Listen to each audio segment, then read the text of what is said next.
ഹരേ കൃഷ്ണ. എല്ലാവർക്കും മാധവത്തിലേക്ക് സ്വാഗതം. കഴിഞ്ഞ ദിവസങ്ങളിലൊക്കെ നമ്മൾ പറഞ്ഞ ഭാഗവതത്തിലെ കഥകളൊക്കെ തന്നെ എല്ലാവരും കേൾക്കുന്നുണ്ട്.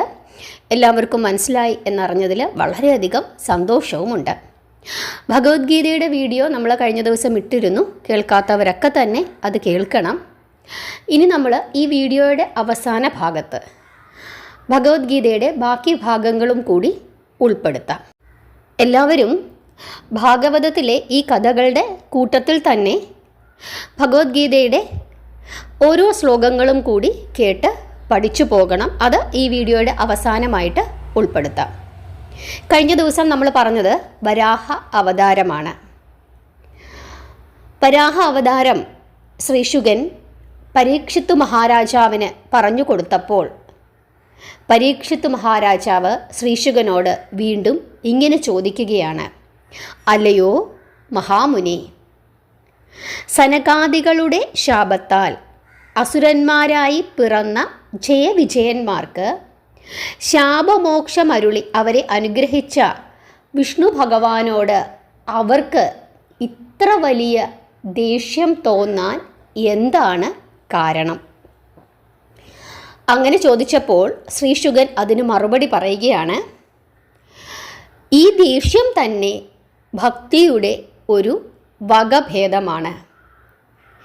വിദ്വേഷഭക്തി എന്നാണ് ഇതിന് പറയുന്നത്. ശത്രുത ഭാവിച്ച് ഭഗവാനെ പ്രീതിപ്പെടുത്തുക എന്നുള്ളതാണ് ഇതിൽ അടങ്ങിയിരിക്കുന്ന തത്വം. ഭക്തി പലതരത്തിലുണ്ട്. മരണവേളയിൽ ഭഗവാന്റെ തിരുനാമം ഒന്ന് ഉച്ചരിച്ചതിന് അജാമിളൻ എന്ന ബ്രാഹ്മണന് മോക്ഷം ലഭിച്ചു. എന്നാൽ ഭക്തിയാൽ മാത്രമാണ് നാരദൻ ബ്രഹ്മപുത്രനായി ജനിച്ച് ബ്രഹ്മർഷിയായി തീർന്നത്. അങ്ങനെ ഭക്തിക്ക് പല പല വകഭേദങ്ങളുണ്ട്. ആ കഥ ഞാൻ പറഞ്ഞു തരാം എന്ന് പറഞ്ഞുകൊണ്ട് ശ്രീശുകൻ പരീക്ഷത്തിന് അജാമിളൻ്റെ കഥ പറഞ്ഞു കൊടുക്കുകയാണ്. അതാണ് ഭാഗവതത്തിൽ പറഞ്ഞിരിക്കുന്ന ഏറ്റവും പ്രധാനപ്പെട്ട മറ്റൊരു ഭാഗം, അജാമിള മോക്ഷം. ശ്രദ്ധിച്ചു കേട്ടുകൊള്ളണം.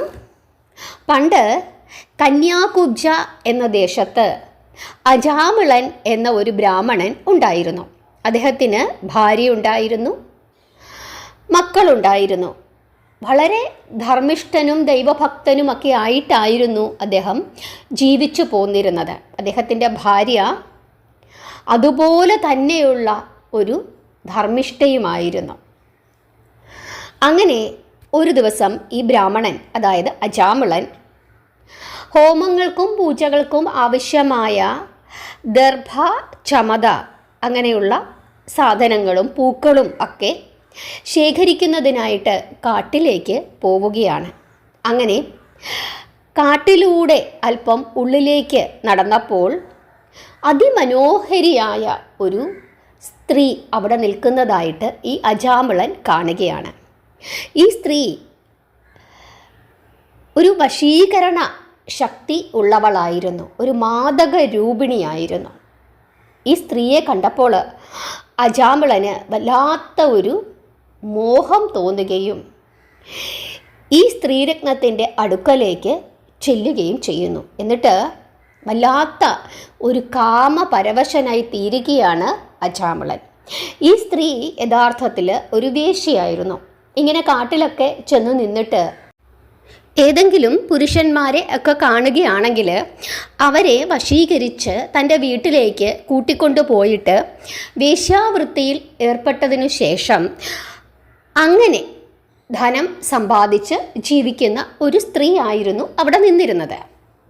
അങ്ങനെ ഈ അജാമിളന് ഈ സ്ത്രീയിൽ വല്ലാത്ത ഒരു ആകർഷണം തോന്നുകയും ഈ അജാമിളൻ ആ സ്ത്രീയെ കടന്നു പിടിക്കുകയും ചെയ്തു. അവളെ ആലിംഗനം ചെയ്തു എന്നാണ് ഭാഗവതത്തിൽ പറയുന്നത്.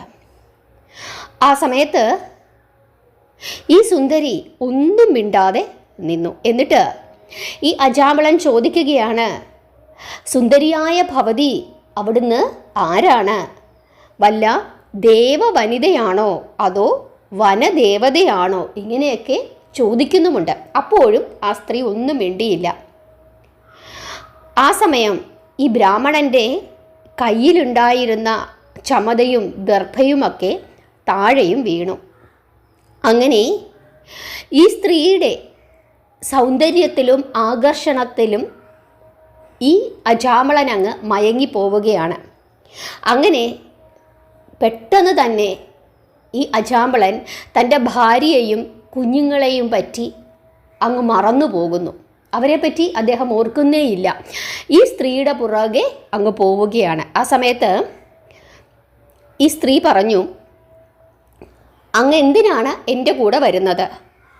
എന്നെ വിവാഹം കഴിച്ച് താമസിക്കാമെങ്കിൽ മാത്രം അങ്ങ് എൻ്റെ കൂടെ വന്നാൽ മതി എന്ന് പറയുകയാണ്. അജാമളൻ സമ്മതിക്കുന്നു. അങ്ങനെ ഈ സ്ത്രീയുടെ വീട്ടിലേക്ക് പോവുകയും, പക്ഷേ ഈ സ്ത്രീ വിചാരിച്ചത് ഇങ്ങനെയൊക്കെ പറഞ്ഞെങ്കിലും അതിനുശേഷം ഈ അജാമളൻ തിരിച്ചു പോകുമെന്നാണ്. പക്ഷേ അജാമളൻ തിരിച്ചു പോയില്ല. ഭാര്യയും മക്കളെയും ഒക്കെ മറന്നിട്ട് ഈ സ്ത്രീയെ വിവാഹം കഴിച്ച് അവരുടെ കൂടെ കൂടി. അപ്പോഴേക്കും ഈ ബ്രാഹ്മണ സ്വഭാവമൊക്കെ തന്നെ ഈ അജാമളൻ മറന്നുപോയി. അതൊന്നും പിന്നെ അദ്ദേഹം ചെയ്തില്ല. അതായത് പൂജ, ഹോമം ഇങ്ങനെയുള്ള കാര്യങ്ങളൊന്നും ചെയ്യാതെ ഇദ്ദേഹം ഈ ഭാര്യയെ പുലർത്തുന്നതിനായിട്ട് ചെറിയ ചെറിയ മോഷണങ്ങളൊക്കെ ചെയ്യാനായിട്ട് തുടങ്ങി. ഭക്ഷണ രീതിയിലും മാറ്റം വന്നു. പക്ഷികളെയും മൃഗങ്ങളെയുമൊക്കെ കഴിക്കാനും തുടങ്ങി. അതിനുശേഷം ഈ അജാമളനും ഈ സ്ത്രീക്കും 4 കുഞ്ഞുങ്ങൾ ജനിച്ചു. ഈ കുഞ്ഞുങ്ങളെയും പോറ്റണം. അതിനു വേണ്ടിയിട്ട് കൂടുതൽ കൂടുതൽ ധനം അപഹരിക്കുക, അതുപോലെ തന്നെ ആളുകളെ കൊല്ലുക, കൊന്നിട്ട് ധനം അപഹരിക്കുക, പിടിച്ചു പറിക്കുക, ഇങ്ങനെയുള്ള കാര്യങ്ങൾ കൂടുതലായിട്ട് ചെയ്യാനായിട്ട് തുടങ്ങി. മത്സ്യം പിടിക്കുക, അതുപോലെ തന്നെ ആ മത്സ്യം താൻ തന്നെ പാചകം ചെയ്ത് ഭാര്യയ്ക്ക് കൊടുക്കുക, വഴിപോക്കരിൽ നിന്നും ധനം അപഹരിക്കുക, രാത്രികാലങ്ങളിൽ അടുത്തുള്ള ഗ്രാമങ്ങളിൽ പോയി മോഷണം നടത്തുക, ഇങ്ങനെയുള്ള കാര്യങ്ങളെല്ലാം തന്നെ ഇയാൾ ചെയ്തു പോന്നു.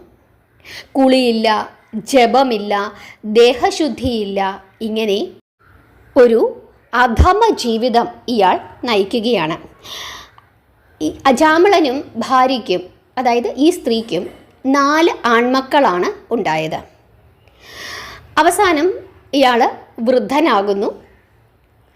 അങ്ങനെ വൃദ്ധനായി അയാൾ പിന്നീട് അയാൾക്കൊന്നും എഴുന്നേറ്റ് പോയി ഇതുപോലുള്ള കാര്യങ്ങളൊന്നും ചെയ്യാൻ പറ്റാത്ത ഒരു സ്ഥിതിയാകുന്നു. ആ സമയത്ത് ഇയാൾ മരണത്തെ മുഖാമുഖം കണ്ടുകൊണ്ട് ഇങ്ങനെ കിടക്കുകയാണ്. ആ സമയത്ത് ഇയാളുടെ മുമ്പിലേക്ക് യമകിങ്കരന്മാർ വരികയാണ്. ഈ മക്കളിൽ ഇളയ ആളുടെ പേര് നാരായണൻ എന്നായിരുന്നു. ഇളയ മകനോട് സ്വാഭാവികമായും ഒരു വാത്സല്യം ഇയാൾക്ക് കൂടുതലായിട്ടും ഉണ്ടായിരുന്നു. അങ്ങനെ ഈ യമകിങ്കരന്മാർ വലിയ കയറുമൊക്കെ ആയിട്ട് ഇയാളുടെ അടുത്തേക്ക് വരുന്നതായിട്ട് ഇയാളിങ്ങനെ കാണുകയാണ്. ആ സമയത്ത് ഈ അജാമളൻ പേടിച്ചു പോയിട്ട് ഇയാൾ ഇളയ മകനെ ഇങ്ങനെ വിളിക്കുകയാണ്, നാരായണ നാരായണ ഓടിവായോ എന്ന് വിളിക്കുകയാണ്. ഇയാൾ വിളിച്ചത് ഇളയ മകനെയാണ്. ആ സമയത്ത് പെട്ടെന്ന് തന്നെ മറ്റു ചില ആളുകളും കൂടി അവിടെ എത്തുകയാണ്. അത് വിഷ്ണു പാർഷദന്മാരായിരുന്നു, ഭഗവാൻ മഹാവിഷ്ണുവിൻ്റെ അനുചരന്മാരായിരുന്നു. അവർ വൈകുണ്ഠത്തിൽ നിന്നും വന്നവരായിരുന്നു. എവിടെ നാരായണ നാമം ഉച്ചരിക്കുന്നുവോ, അതായത് മരണസമയത്ത് ആര് നാരായണ നാമം ഉച്ചരിക്കുന്നുവോ അവരെ വിഷ്ണു ലോകത്തിലേക്ക് കൊണ്ടുപോകണം എന്നാണ് നാരായണൻ്റെ കൽപ്പന. അതനുസരിച്ചിട്ടാണ് അവരിവിടെ വന്നത്.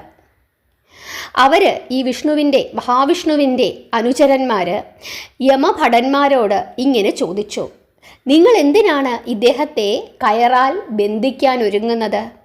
വിടൂ, ഇദ്ദേഹത്തെ തൊടാൻ പാടില്ല, മാറി നിൽക്കൂ. ഇങ്ങനെ മഹാവിഷ്ണുവിൻ്റെ അനുചരന്മാർ, വിഷ്ണു പാർഷദന്മാർ യമഭടന്മാരോട് പറയുകയാണ്. അപ്പോൾ അവർ പറയുകയാണ്, ഞങ്ങൾ യമരാജൻ പറഞ്ഞതനുസരിച്ചിട്ട് വന്നതാണ്, ഇയാളെ ബന്ധിച്ചുകൊണ്ട് യമലോകത്തിലേക്ക് പോകണം, ഇയാളുടെ മരണസമയമാണ് എന്ന് പറഞ്ഞു. ഞങ്ങളുടെ ജോലിയാണ്, ഞങ്ങളുടെ ജോലിയെ തടുക്കരുത് എന്ന് പറഞ്ഞു.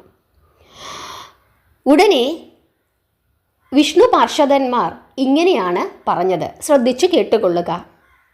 ഇവൻ പാപം ചെയ്തിട്ടുണ്ടെങ്കിൽ അതിന് പ്രായശ്ചിത്തവും ചെയ്തു കഴിഞ്ഞിരിക്കുന്നു. അന്തിമ സമയത്ത് ശ്രീനാരായണൻ്റെ തിരുനാമ മന്ത്രം ഉച്ചരിച്ചപ്പോൾ തന്നെ അവൻ്റെ സർവ്വവിധ പാപങ്ങളും ഇവനെ വിട്ട് അകന്നു പോയിരിക്കുന്നു. നീതിനിഷ്ഠനായ യമധർമ്മരാജാവിൻ്റെ ഭടന്മാരായ നിങ്ങൾക്ക് ഇന്ന ഇന്ന പാപങ്ങൾക്ക് ഇന്നതാണ് പ്രായശ്ചിത്തമെന്ന് എന്തുകൊണ്ട് അറിഞ്ഞുകൂടാ? ഈ തത്വമറിയാതെ എങ്ങനെ യമധർമ്മൻ തൻ്റെ ധർമ്മം നിർവഹിക്കുന്നു? മരണസമയത്ത് ഏതൊരുവൻ അവൻ എത്ര കൊടിയ പാപിയാണെങ്കിൽ തന്നെയും അറിഞ്ഞോ അറിയാതെയോ വിഷ്ണുനാമം ജപിച്ചാൽ അവൻ്റെ പാപങ്ങൾ സർവവും നശിച്ച് പരമശ്രേഷ്ഠമായ വിഷ്ണുപദം പ്രാപിക്കുവാൻ അർഹനായിത്തീരുന്നു. നാരായണ നാമ സങ്കീർത്തനത്താൽ ഇവൻ ചെയ്തിട്ടുള്ള സർവപാപങ്ങൾക്കും ഇപ്പോൾ തന്നെ പ്രായശ്ചിത്തം ആയിരിക്കുന്നു. ഇങ്ങനെ മഹാവിഷ്ണുവിൻ്റെ പാർഷദന്മാർ യമധർമ്മൻ്റെ ഭടന്മാരോട് പറയുകയാണ്. അത് കേട്ടപ്പോൾ അവർക്ക് കാര്യങ്ങളൊക്കെ മനസ്സിലാവുകയും അജാമിളനെ ഇവിടെ ഉപേക്ഷിച്ചിട്ട് അവർ യമലോകത്തിലേക്ക് പോവുകയും ചെയ്തു. എന്നിട്ട് ഈ വിവരങ്ങളൊക്കെ തന്നെ യമധർമ്മനോട് പറഞ്ഞു. അപ്പോൾ യമധർമ്മൻ തൻ്റെ ഭടന്മാരെ വിളിച്ചു നിർത്തിയിട്ട് ഇങ്ങനെ പറഞ്ഞു, ഇനി നിങ്ങൾ ഒരു കാരണവശാലും മഹാവിഷ്ണുവിൻ്റെ നാമം ജപിക്കുന്നവരെയോ അതുപോലെ തന്നെ വിഷ്ണു പ്രീതിക്ക് വേണ്ടിയിട്ടുള്ള വ്രതങ്ങളും അനുഷ്ഠാനങ്ങളും ചെയ്യുന്നവരെയോ വിഷ്ണു ഭഗവാന്റെ സൽക്കഥകളോ നാമങ്ങളോ കീർത്തനങ്ങളോ പാടി പുകഴ്ത്തുന്നവരെയോ അത് കേൾക്കുന്നവരെയോ നിങ്ങൾ അവരുടെ മരണസമയത്ത് ദർശിക്കുവാൻ പാടുള്ളതല്ല. അവരുടെ മരണശയ്യയുടെ സമീപത്ത് നിങ്ങൾ പ്രവേശിക്കുവാനും പാടില്ല. അവർക്ക് വിധിച്ചിട്ടുള്ളത് യമലോകമല്ല, അവരെത്തിച്ചേരേണ്ടത് വിഷ്ണു ലോകത്തിലേക്കാണ്. ഇങ്ങനെ പറഞ്ഞ് യമധർമ്മൻ തൻ്റെ ഭടന്മാരെ ഉപദേശിച്ചു. അങ്ങനെ അജാമിളൻ മരണത്തിൽ നിന്നും രക്ഷപ്പെടുന്നു. രക്ഷപ്പെട്ടതിനു ശേഷം അദ്ദേഹം എഴുന്നേറ്റ് ഇരിക്കുകയാണ്. ആ സമയത്ത് ചത്തവനിതാ ജീവിച്ചിരിക്കുന്നു എന്ന് ഭാര്യയും മക്കളുമൊക്കെ പറയുകയും അവർക്ക് വളരെയധികം സന്തോഷം തോന്നുകയും ചെയ്തു. ആ സമയത്ത് ഈ അജാമിളന് തൻ്റെ തെറ്റുകളെ പറ്റിയൊക്കെ നല്ല ബോധ്യം വരുന്നു. അതിനുശേഷം തൻ്റെ കഴിഞ്ഞ കാലത്തെപ്പറ്റി ഓർത്ത് അജാമിളൻ പശ്ചാത്തപിക്കുകയും അതിന് പ്രായശ്ചിത്തമായി സകല ബന്ധങ്ങളും ഉപേക്ഷിച്ചിട്ട് അദ്ദേഹം തപസ്സു ചെയ്യാനായിട്ട് പോവുകയാണ്. സദാ വിഷ്ണു രൂപം മനസ്സിൽ ധ്യാനിച്ചുകൊണ്ട് തപസ്സനുഷ്ഠിച്ച് അദ്ദേഹം മരണം പോകുന്നു. ആ സമയത്ത് മഹാവിഷ്ണുവിൻ്റെ ദൂതന്മാർ വന്ന് വിമാനത്തിൽ കയറ്റി അദ്ദേഹത്തെ വൈകുണ്ഠത്തിലേക്ക് കൊണ്ടുപോയി. ഇവിടെ അജാമിളൻ അറിയാതെ നാരായണ എന്ന നാമം ഉച്ചരിച്ചപ്പോൾ അജാമിളന് മോക്ഷം ലഭിക്കുകയാണ്.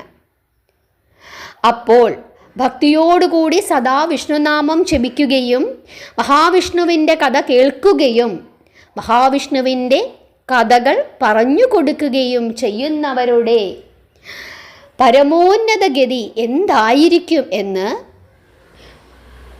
രാജേന്ദ്ര, അല്ലയോ രാജേന്ദ്ര, അങ്ങയോട് ഞാൻ പ്രത്യേകം പറയേണ്ടതായി ഇല്ലല്ലോ എന്ന് ശ്രീശുകൻ പരീക്ഷിത്തിനോട് ചോദിക്കുന്നു. ഇവിടെ ശ്രീശുകൻ ഈ കഥ പറഞ്ഞു കൊടുത്തപ്പോൾ നമ്മളൊരു കാര്യം മനസ്സിലാക്കേണ്ടതായിട്ടുണ്ട്. എന്താണത്? ഒരാൾ തൻ്റെ ജീവിതത്തിൽ ഒരുപാട് തെറ്റുകൾ ചെയ്തു. ഇവിടെ അങ്ങനെ എല്ലാ തെറ്റുകളും ചെയ്തതിനു ശേഷം അവസാനം മരിക്കാൻ കിടക്കുമ്പോൾ നാരായണ എന്ന് ജപിച്ചത് കൊണ്ട് മാത്രം കാര്യമായില്ല. അതിനുശേഷം ഈ അജാമിളന് ജീവിതം വീണ്ടും കൊടുക്കുകയാണ്. അതല്ലാതെ അപ്പോൾ തന്നെ ഉടനെ തന്നെ വിഷ്ണു ലോകത്തിലേക്ക് കൊണ്ടുപോയില്ല. വീണ്ടും ജീവിതം കൊടുക്കുകയാണ്. അവിടെ അദ്ദേഹം പശ്ചാത്തപിച്ചു. അപ്പോൾ പശ്ചാത്താപത്തിനാണ് ഇവിടെ പ്രാധാന്യം കൂടുതലായിട്ട് കൊടുക്കേണ്ടത്. നമ്മുടെ ജീവിതത്തിൽ നമ്മൾ അറിഞ്ഞും അറിയാതെയും ഒക്കെ തന്നെ ഒരുപാട് തെറ്റുകൾ ചെയ്യും. ജീവിതത്തിൻ്റെ ഏതെങ്കിലും ഒരു ഘട്ടത്തിൽ നമ്മളത് തിരിച്ചറിഞ്ഞാൽ ആ തിരിച്ചറിയുന്ന സമയം മുതൽ ആ തെറ്റുകൾ തിരുത്തി മുമ്പോട്ട് പോകണം.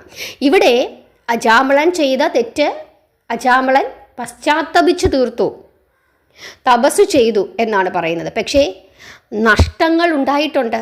ആർക്ക് നഷ്ടങ്ങൾ ഉണ്ടായിട്ടുണ്ട്? ആദ്യ ഭാര്യയ്ക്കും കുട്ടികൾക്കും നഷ്ടങ്ങളുണ്ടായി. രണ്ടാമത്തെ ഭാര്യയ്ക്കും കുഞ്ഞുങ്ങൾക്കും നഷ്ടങ്ങളുണ്ടായി. അത് അവരുടെ കർമ്മഫലം. അതുകൊണ്ടാണ് ഇങ്ങനെയൊക്കെയുള്ള സംഭവങ്ങളിലേക്ക് അവർ എത്തപ്പെട്ടത്. പക്ഷെ അത് ഓർത്ത്, കഴിഞ്ഞുപോയ സംഭവങ്ങളെ പറ്റി ഓർത്ത് അജാമിളൻ ദുഃഖിച്ചു എന്നുള്ളതും പ്രധാനം തന്നെയാണ്. ചിലർ മരിക്കുന്ന സമയം വരെ അഹങ്കാരികളായിരിക്കും. അങ്ങനെ പാടില്ല. നമ്മളിപ്പോൾ അറിയാതെ ഒരു തെറ്റ് ചെയ്തു പോയി, നമുക്ക് എന്ത് ചെയ്യാൻ പറ്റും? ആ സമയത്ത് നമ്മൾ ആ തെറ്റ് ചെയ്തപ്പോൾ ഒരുപാട് ആളുകൾക്ക് പലതരത്തിലുള്ള ബുദ്ധിമുട്ടുകളും ഉണ്ടായി കാണും.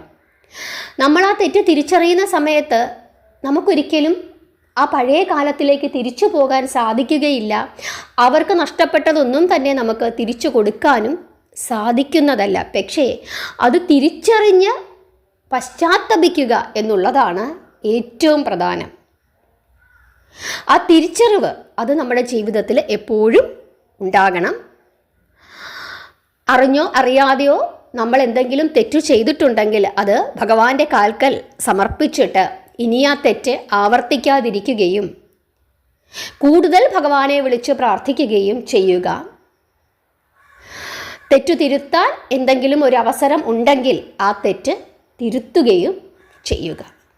അപ്പം ഇത്രയും കാര്യങ്ങളാണ് അജാമിള മോക്ഷത്തിലൂടെ നമ്മൾ മനസ്സിലാക്കേണ്ടതായിട്ടുള്ളത്. ഇനി നമുക്ക് ഭഗവത്ഗീതയുടെ ഒരു ഭാഗം നോക്കാം. ഭഗവത്ഗീതയിലെ 2-ാമത്തെ അധ്യായം സാഖ്യ യോഗം. സാഖ്യയോഗയിലെ 46-ാമത്തെ ശ്ലോകം. യാവാൻ അർത്ഥ ഉദപാനേ സർവതഃ സംപ്ലൂതോദകേ താവാൻ സർവേഷു വേദേഷു ബ്രാഹ്മണ്യസ്യ വിജാനതഃ. യാവാൻ എന്ന വാക്കിൻ്റെ അർത്ഥം വളരെയധികം എന്നാണ്. അർത്ഥ എന്ന വാക്കിൻ്റെ അർത്ഥം ഉപയോഗം.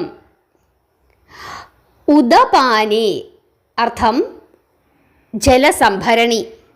സർവത എല്ലായിടത്തും. സംപ്ലൂതോദകേ നിറഞ്ഞു കവിഞ്ഞ. താവാൻ വളരെ പ്രയോജനകരം.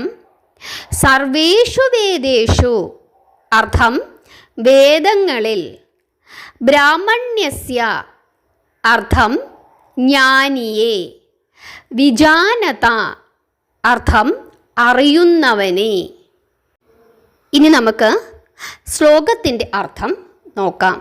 ഇവിടെ ഭഗവാൻ ശ്രീകൃഷ്ണൻ പാർത്ഥനോട് പറയുകയാണ്, അല്ലയോ അർജുന, വെള്ളം നിറഞ്ഞ ജലസംഭരണി എത്രമാത്രം പ്രയോജനം നൽകുന്നുവോ അത്രമാത്രം പ്രയോജനമേ ജ്ഞാനനിഷ്ഠനായ ബ്രഹ്മജ്ഞന്. ഇവിടെ ഒരു ജലസംഭരണിയിൽ എത്രമാത്രം വെള്ളം കൊള്ളും? വളരെ കുറച്ച് വെള്ളം മാത്രമേ കൊള്ളുകയുള്ളൂ. എന്നാൽ വലിയ ജലാശയങ്ങളിലോ ധാരാളം വെള്ളം കൊള്ളും. ഒരു കിണർ അല്ലെങ്കിൽ ഒരു ചെറിയ കുളം തുടങ്ങിയ ചെറിയ ജലാശയങ്ങളിൽ നിന്ന് പരിമിതമായ പ്രയോജനങ്ങൾ മാത്രമേ നമുക്ക് ലഭിക്കാറുള്ളൂ. വെള്ളം കുടിക്കാം, കുളിക്കാം, കുറച്ച് ചെടികളൊക്കെ നനയ്ക്കാം, അത്രമാത്രം. എന്നാൽ എങ്ങും നിറഞ്ഞു തുളുമ്പി നിൽക്കുന്ന ജലരാശിയിൽ നിന്ന് നമുക്ക് വളരെയധികം പ്രയോജനം ലഭിക്കും. അതായത് ഒരു മനുഷ്യൻ അല്ലെങ്കിൽ ഒരു ബ്രാഹ്മണൻ വേദം പഠിക്കുന്നു, അവൻ കുറച്ച് ശ്ലോകങ്ങൾ ഇങ്ങനെ പഠിക്കുന്നു, അത് കാണാപ്പാഠം പഠിക്കുന്നു, അതിൽ നിന്നും അവൻ്റെ പരിമിതമായ അറിവ് വെച്ചിട്ട് അവൻ ചില കാര്യങ്ങളൊക്കെ ഉൾക്കൊള്ളുന്നു. അതനുസരിച്ചിട്ട് അവൻ ശരിയും തെറ്റുമൊക്കെ വേർതിരിച്ച് എടുക്കുന്നു. അവനൊരു പൊട്ടക്കിണറ്റിൽ കിടക്കുന്ന തവളയാണ് എന്നാണ് ഭഗവാൻ ഇവിടെ പറയുന്നത്. അങ്ങനെയല്ല എന്നാണ് ഭഗവാൻ ഇവിടെ ഉദ്ദേശിക്കുന്നത്. അങ്ങനെ ആകരുത് എന്നും ഭഗവാൻ ഉദ്ദേശിക്കുന്നുണ്ട്. അറിവ് എന്ന് പറയുന്നത് ഒരു വലിയ ജലാശയം പോലെയാണ്. നമ്മൾ ഈ ലോകത്തിനെ നോക്കിക്കാണുക, ഈ ലോകത്തിൽ എന്താണ് നടക്കുന്നതെന്ന് മനസ്സിലാക്കുക, എന്നിട്ട് നമ്മുടെ ജോലി നമ്മൾ ചെയ്യുക. അതിൽ നിന്നും ശരിയും തെറ്റും വേർതിരിച്ച് അറിയുക. അതല്ലാതെ വേദങ്ങളിൽ എന്തെങ്കിലും എഴുതി വെച്ചു എന്നുള്ളത് കൊണ്ട് ആ വരിയിൽ തൂങ്ങിപ്പിടിച്ച് നിൽക്കുന്നതാകരുത് നമ്മുടെ അറിവ്. അതുമാത്രം പഠിച്ചുകൊണ്ട് ഇരിക്കുന്നതാവരുത് നമ്മുടെ അറിവ് എന്നാണ് ഭഗവാൻ പറയുന്നത്. നമ്മൾ പറയാറുണ്ട്, പാഠപുസ്തകങ്ങളിൽ ഒതുങ്ങുന്നതല്ല നമ്മുടെ അറിവെന്ന്. ഈ ലോകത്തിനെ വിശാലമായ അർത്ഥത്തിലൂടെ നമ്മൾ നോക്കിക്കാണണം എന്നാണ് ഭഗവാൻ ശ്രീകൃഷ്ണൻ അർജുനനെ ഉപദേശിച്ചു കൊടുക്കുന്നത്. കാരണം ഇവിടെ പാപവും സത്യവും ധർമ്മവും ശരിയും തെറ്റും സ്വർഗവും നരകവുമൊക്കെ അർജുനൻ എങ്ങനെയാണ് തീരുമാനിക്കുന്നത്? അവൻ പഠിച്ചിട്ടുള്ള ചില വേദങ്ങളിൽ നിന്ന് ഇങ്ങനെ ചെയ്യണം അങ്ങനെ ചെയ്യണം എന്നൊക്കെ പഠിച്ചു വെച്ചതുകൊണ്ടാണ് അത് തെറ്റ് ഇത് തെറ്റ് എന്ന് അർജുനന് തോന്നുന്നത്.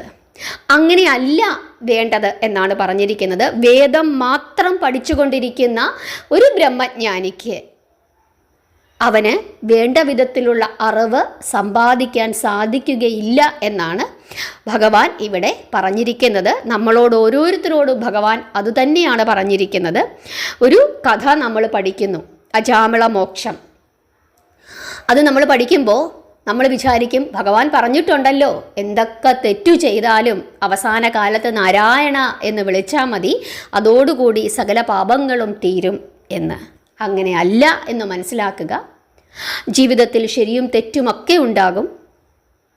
തെറ്റു തിരുത്തി മുമ്പോട്ട് പോകുന്നവനാണ് യഥാർത്ഥ മനുഷ്യൻ. അവന് മാത്രമേ ശാശ്വതമായ ഒരു മുക്തി ഉണ്ടാവുകയുള്ളൂ എന്ന് നമ്മൾ മനസ്സിലാക്കുക. തെറ്റു ചെയ്യാത്ത മനുഷ്യരില്ല. തെറ്റ് തിരുത്തുവാൻ നമുക്കൊരവസരമുണ്ടാകുമ്പോൾ ആ തെറ്റ് നമ്മൾ തിരുത്തുക. ഈ ലോകത്തെ വിശാലമായ അർത്ഥത്തിൽ നോക്കിക്കാണുക. എല്ലാവർക്കും ഇന്ന് നമ്മൾ പറഞ്ഞ അജാമിള മോക്ഷവും ഈ ഭഗവത്ഗീതയുടെ ഈ ഭാഗവും മനസ്സിലായി എന്ന് വിശ്വസിക്കുന്നു. നിങ്ങളുടെ അഭിപ്രായങ്ങൾ പറയുക. നാമം ജപിച്ചുകൊണ്ടേയിരിക്കുക. ഹരേ കൃഷ്ണ.